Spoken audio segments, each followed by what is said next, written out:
Good afternoon, everyone. Welcome to today's webinar, which is presented as part of Lutronic's virtual workshop series.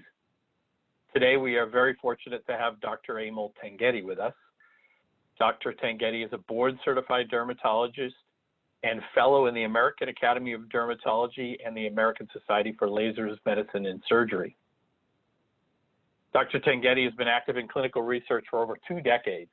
His work has been published in journals such as the Lasers in Medicine and Surgery Journal, Journal of Dermatologic Surgery as well.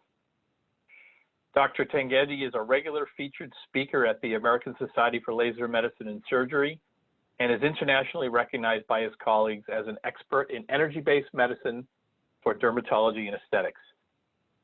We're delighted to have Dr. Tanghetti here today to talk about his clinical investigation work around the development of a new 20-watt thulium laser to treat pigment and photo damage. Good afternoon and welcome, Dr. Tanghetti. Please take it away. So it's my pleasure to be here in this virtual workshop. It's great to be able to share. I've always really had an interest in lasers and light devices, and I've been especially interested in procedures which involved epidermal wounding, superficial wounding, procedures which are easy to do in the office with little downtime, little risk of scarring or other injuries, but things that could result in an improvement, but again, done usually over a series of treatments. So we're going to go into this webinar with all this in mind and my background in mind. And so again, this is my perspective, and I've had a lot of interest and also a lot of experience with this new thulium laser.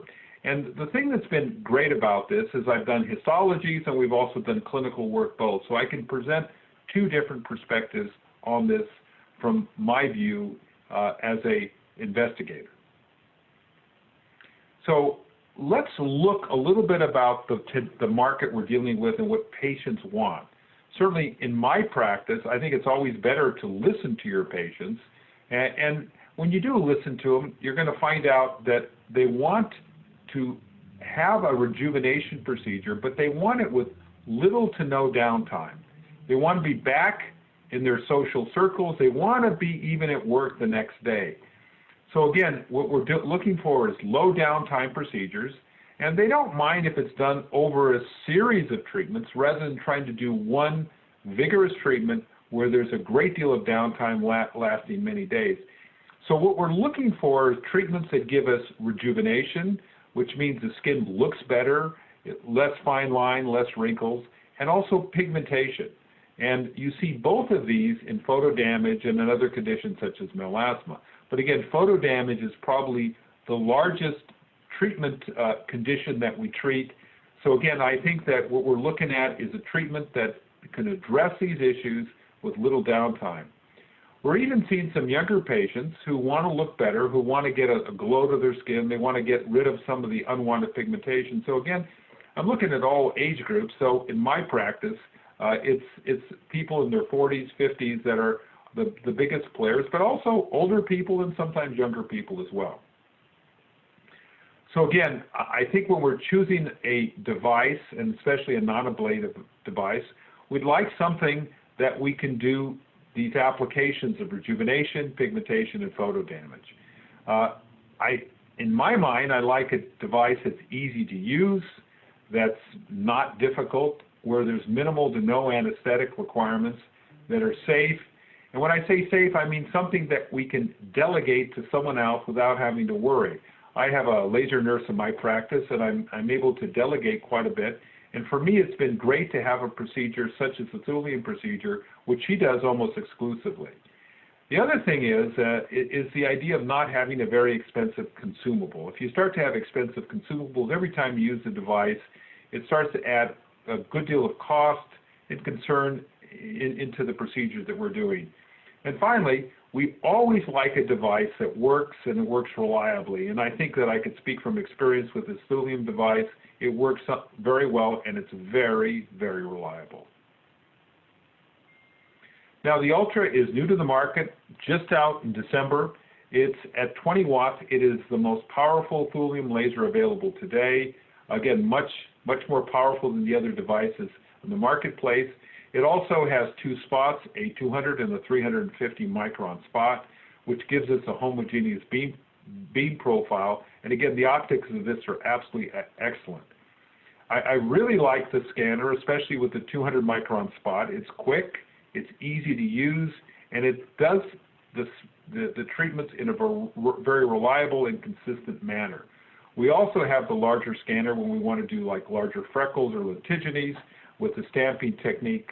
And the GUI interface, the graphic interface, is very easy to use, and again, low operating costs with low consumable cost here when we use this laser. And you might ask, why thulium? You know, thulium is a very versatile non-ablative device. It's got a very high water absorption, and it does a great job at wounding the skin. It doesn't ablate. It leaves a dehydrated portion of epidermis there that is there to seal over, and it makes it very well when you hydrate it with an emollient after the treatment, and it leaves with not much of a wounding, certainly no oozing at all after the treatment. And we also find it safe for most skin types. To be frank with you, we haven't done many skin type 5s and 6s, but we've done 1 through 4 with, again, good safety and low downtime. Now, when you start to look at the older spots, the older beams that were done with some of the devices, they had a hot spot in the center. This has a nice top hat uniform spot size, which gives us a very uniform injury over the treatment zone. So we don't have hot spots in the center, which lead to some unwanted side effects. So again, this is the histologies that we have here from the 200 micron spot, which shows, again, some epidermal dehydration. You see some dermal wounding in the superficial papillary dermis. And again, this is where we have largely the solar elastosis that we're trying to deal with. When we use the larger spots, and it isn't quite as deep, but again, it's over a larger area. So if you're trying to do lentigo or lentigine, it works very, very effectively. So again, epidermal dehydration, dermal wounding. This starts at the DE junction as the energy is low, and as the energy gets higher, it starts to give you more of a dermal wound and more of an epidermal injury. And typically, we're operating at anywhere from 16 to 20 millijoules with this device. What I'd like to move on to next is a multi-center trial that was done.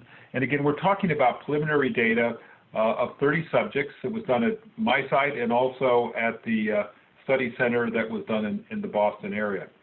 The face and décolleté areas were treated. We treated up to 4 treatments, 4 to 6 weeks in between the treatments, and we used the 2 different tips, that is the 200 micron, which is the C1 tip, and the 350 micron, which is the C5 tip. We're looking primarily at pigment, also photo damage using this thulium laser. We did photography before, after, and at different time points, 30 and 60 days at follow-up. So again, the clinical endpoints primary was photography done with blinded graders and blinded identification of before and afters, and also an improvement in pigment and photo damage. And again, we had a secondary global aesthetic view that was also done in pigment by clinicians in the subject both.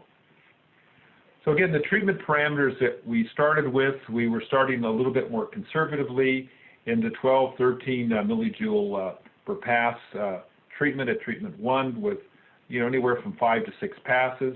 As time went on, we would gradually increase the fluence up to almost 20 millijoules.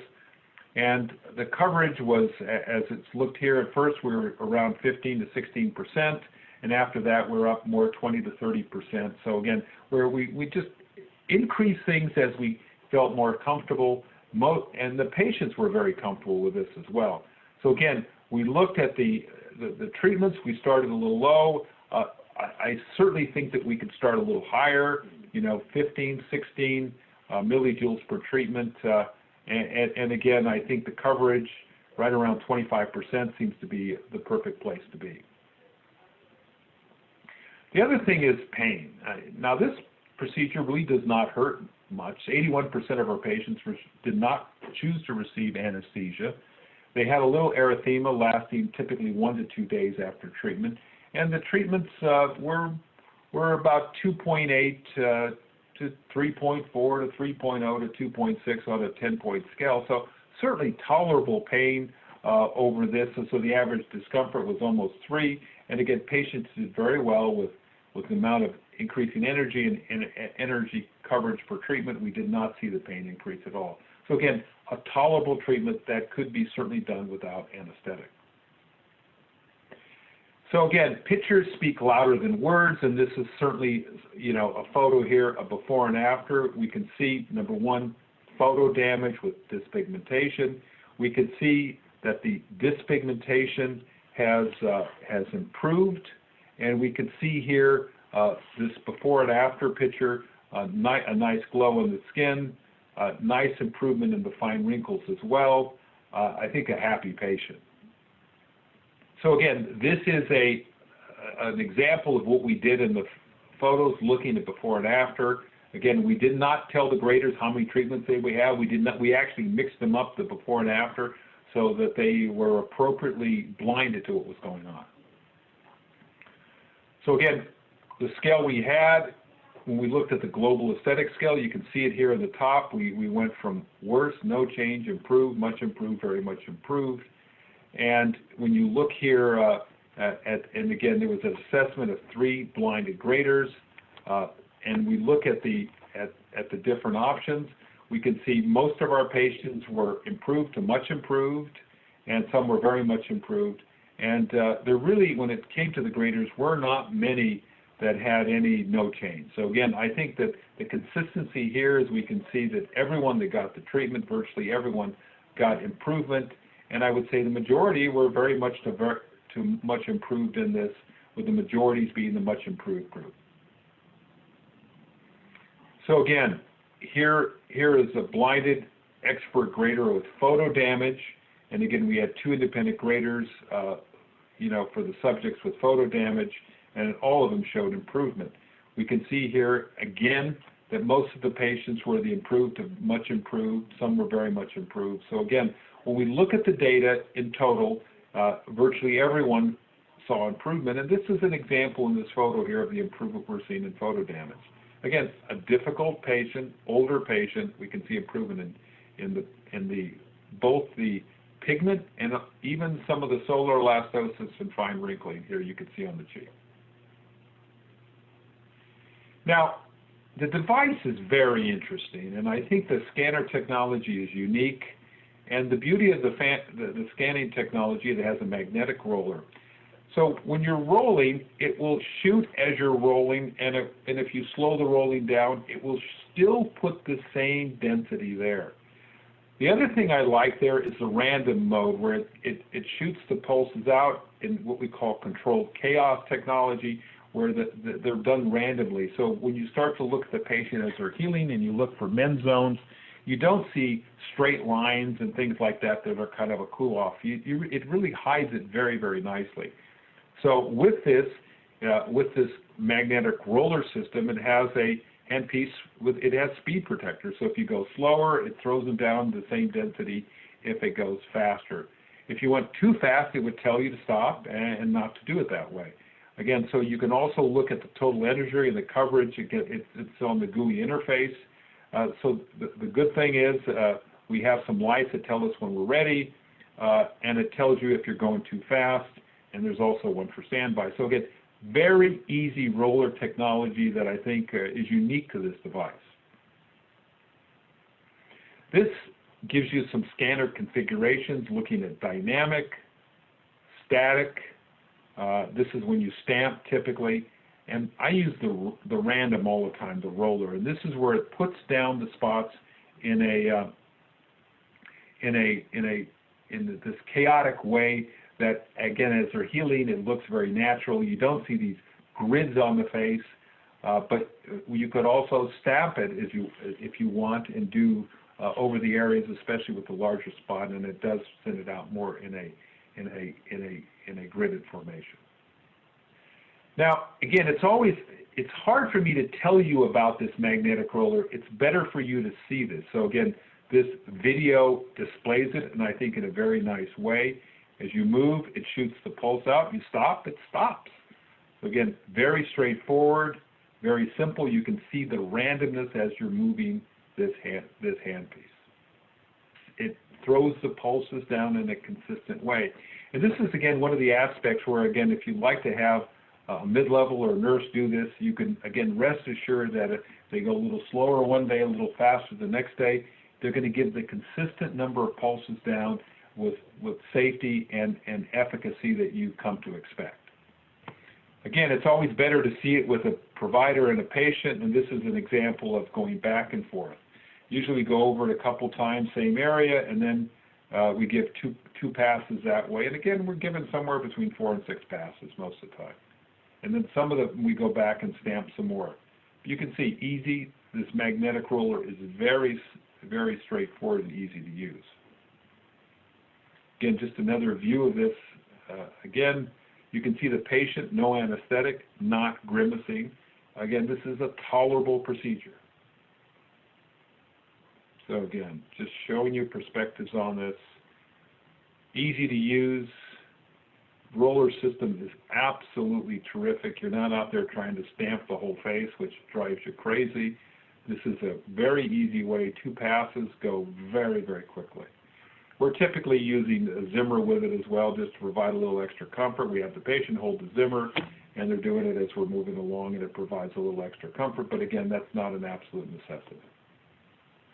So we're moving on to the pictures, and I think the pictures are really the proof in the pudding, so to speak. Again, when patients want it, they want to see something, and so do we as providers. So this is a nice before and after pictures, done monthly treatments, 4 treatments. We can see here a before with significant photo damage with mottled hyperpigmentation, lentigines, and fine lines and wrinkles. You can see after a series of treatments, we see a rather dramatic improvement in the dyspigmentation. And we can also see improvement in the fine lines and wrinkles as well. So again, I think a successful outcome. This person here, again, had it without any anesthetic, 4 treatments. And again, at the end of the treatment course, we can see a very nice before and after. When we look at this close up, and again, it just magnifies the results. And someone like this in my clinic, we would be doing this treatment and probably might even precede it with some RF microneedling. So we do them both in the same day. And again, you could layer this on top of an RF microneedling treatment, and certainly you should take a look at the lutronic Genius device, great device, and you can combine them same day, same treatment. Again, another side of the face, same issues of pigmentation, fine lines and wrinkles, and again, 4 treatments. Closer up look, again, pigment and the fine lines and wrinkles. Easy to do, takes a matter of minutes, not necessarily, used with anesthetic. You could use a topical if you want, not necessary. This is another patient, again, significant photo damage, some bigger lentigines. This is after 4 treatments. And what we would typically do is we would do anywhere from 4 to 6 passes, and then we would stamp with the larger handpiece over those freckled areas and to see if we can improve them further with that. But again, this is someone with challenging photo damage, challenging with the fine lines, coarse lines, solar elastosis. You can look here on the cheeks. We can see nice improvement in that crepey, wrinkly skin. So again, improvement in the total package of photo damage, fine lines, even coarse lines to some extent, mottled hyperpigmentation and lentigines. This is the other side, and again, looking at the cheeks, both the fine lines, solar elastosis, that crepey look, and the pigment, I can see a very successful treatment. I mean, we could have been a little bit more aggressive in that larger freckled area. We would certainly do that. But again, this is our first foray, and I think as you get experience, you could certainly be more aggressive in some of those areas, such as that large freckled area in the cheek. This is, again, one treatment. Just looking at pigment around the eyes, we can see that, again, this is photo damage. This would be completely eradicated in one more treatment if you wanted to, but again, you could see what one treatment does in a before and after. Again, photo damage with hyperpigmentation. We can see the model hyperpigmentation, the cheeks is dramatically improved after 3 treatments. So some patients 3 treatments, some patients 4 treatments. And if you're aggressive, even sometimes 2 treatments can see significant results. But we can look at both the pigment and also the clarity of the skin and the look. Again, there's a nice change in the optical properties where we have better reflectance off the skin. The patient's skin looks younger, it looks more vibrant, and this is what people are looking for, and especially after this hibernation we're going through right now with the COVID virus. People want to get out, they want to look better, but they don't want a lot of downtime. Again, another look at this, looking at the lower cheeks and size of the mouth in this patient after 3 treatments. Other side of the face, again, we see improvement in the freckles and the model hyperpigmentation as well as the fine lines. Again, closer look. A more challenging patient in terms of the photo damage here, but we can see here the pigment is dramatically improved, and this is after 3 treatments. We can also see the fine lines are improved. Some of these coarser lines are a little bit more of a challenge, and this is someone who we would love to combine with RF microneedling with it. I think this would be a good candidate to combine both together. But you can see, again, good improvement after 3 treatments, and the pigment is dramatic. Again, closer up view, dramatic improvement of the mottled hyperpigmentation and the lentigines after 3 treatments. Other side of the face, we can see the solar elastosis, that crinkling, the crepiness on the sides of the cheeks. We can see the pigment is improved. Well, we certainly could have been maybe a little bit more aggressive, and this was where I think another treatment, and especially the use of that larger handpiece, the 350 micron optic, would have been great to be a little bit more aggressive in that area. But again, these were just our first foray into this, and I think we as clinicians, you as providers, can certainly do better as you get to know your device. And again, another look at that, looking at the pigment and also the fine lines and wrinkles.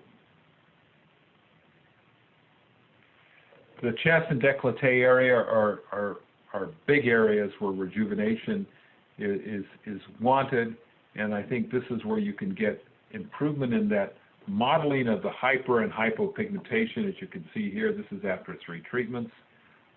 Again, a treatment that is well suited to this very, very sensitive area. And again, another view, another patient. You can see, again, the photo damage, and you can see improvement after 3 treatments. So again, this is an area that you can use off the face, the neck, and other areas as well. And again, another patient. So again, multiple areas that you can do this on. You don't have to be confined to one area. So I think looking at this device, it's a very useful tool in our therapeutic armamentarium. It has great control, great versatility. You can adjust this and do more superficial treatments, little deeper treatments if you want.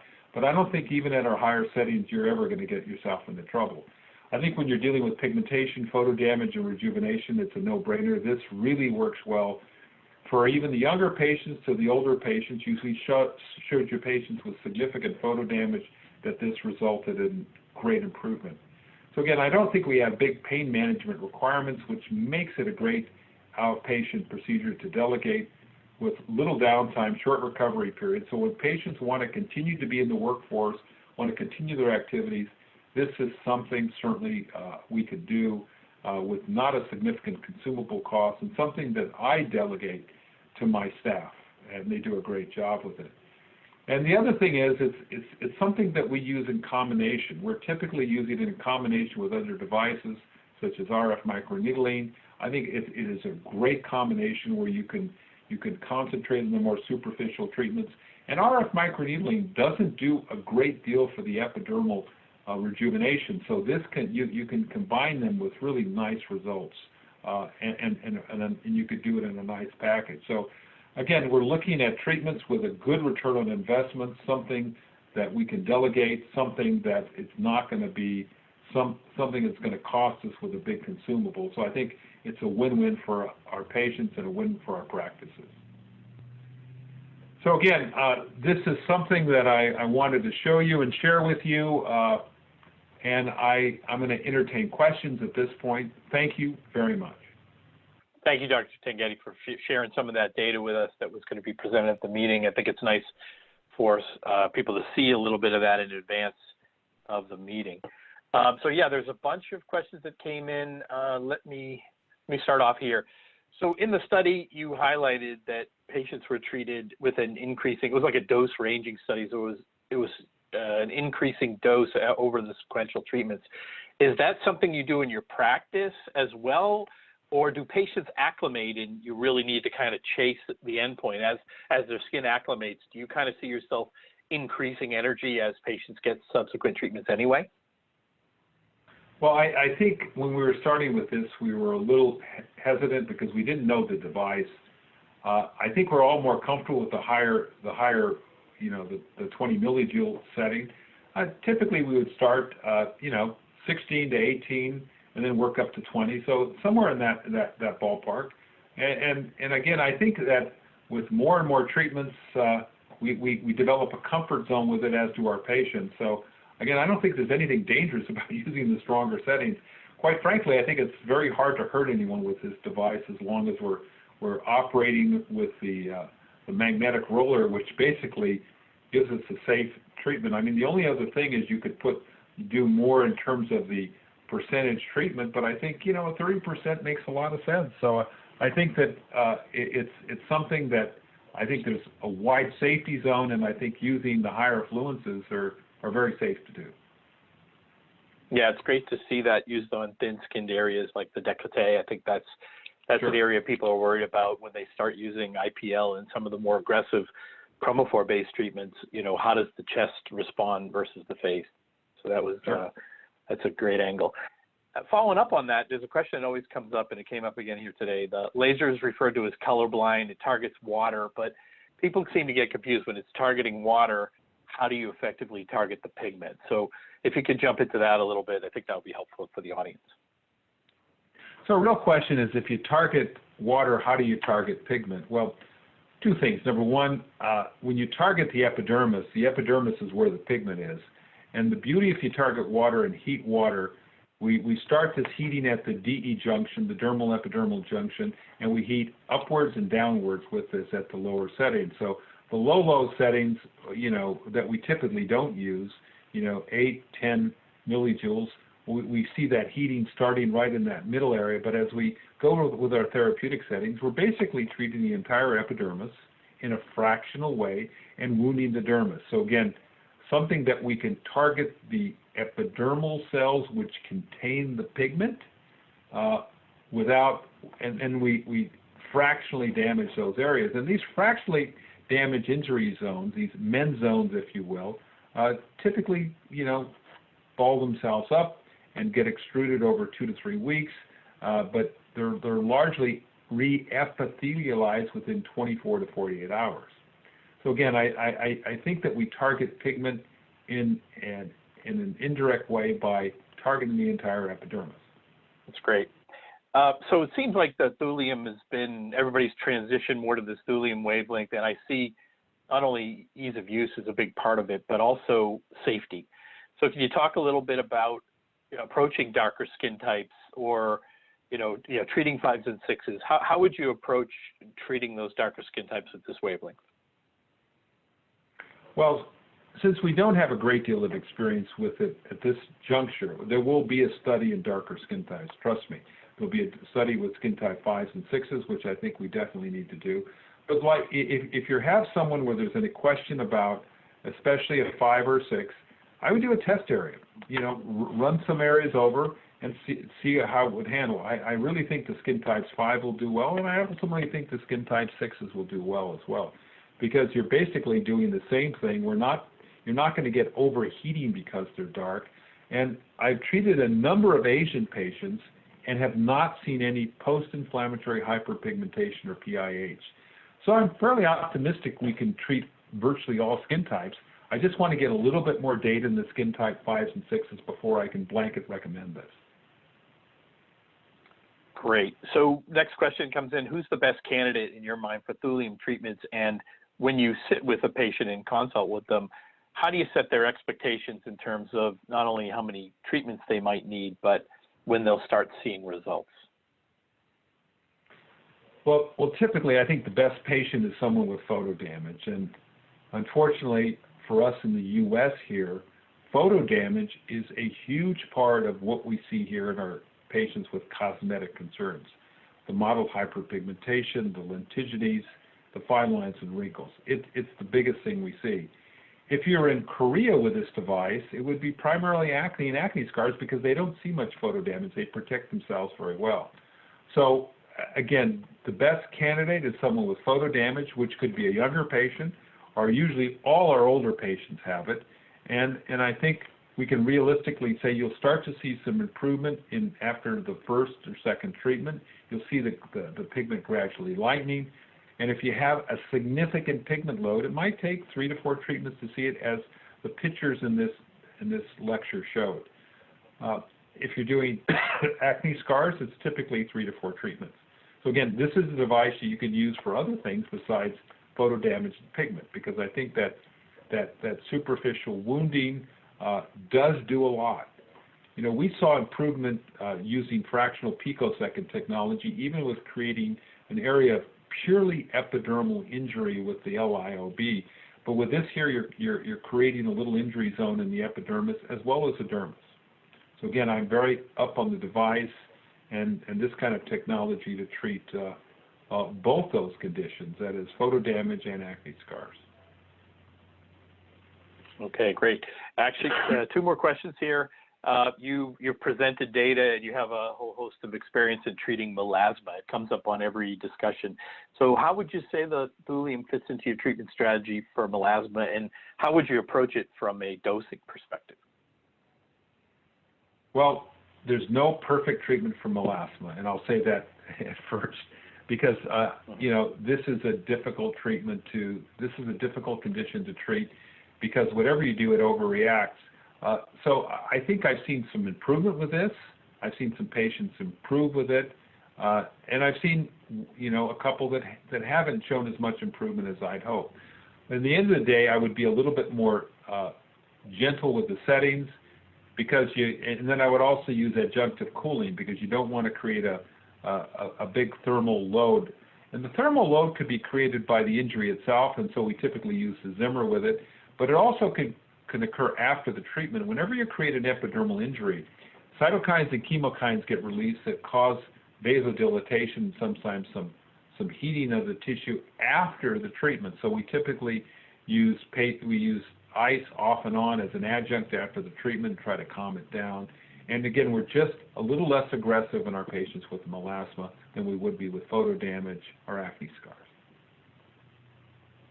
Great, thank you. And there's another question that gets a little bit more of a commercial angle to it, a little bit about pricing. I know pricing's regional, but you mind talking a little bit about how you might charge for treatments on the face and the chest in bigger areas versus smaller areas? You know, I think pricing is really an individual thing that we have to go and really understand our market, understand our patients, and understand what their capabilities are. And also understand what it costs us to do these things, because, I mean, these things for us are not free, because we have to buy the device, pay our employees to help use this. So typically, when I'm using the device alone, say on the face, it's typically $400 to $700 for the treatment. But to be quite frank with you, on the face, and sometimes even the face and neck, I'm doing this with RF microneedling. So we make packages which run, you know, $1,200, $1,300 a treatment, and when we combine them on both. And for us, that's where we're seeing some of our best results, when we do RF microneedling and the thulium together, because it starts to give us more dramatic improvements, and especially with some tightening here. When you start to have to go to chest and back, and arms and neck, we just have to look at our time constraint and add on things accordingly. I think that was a great overview. I appreciate you taking the time with us today to present the data and answer the questions. So again, thank you very much, and much appreciated. Thank you for attending our virtual workshop today. If you have any additional questions or would like additional information, please send an email to info@lutronic-usa.com. Thank you and goodbye.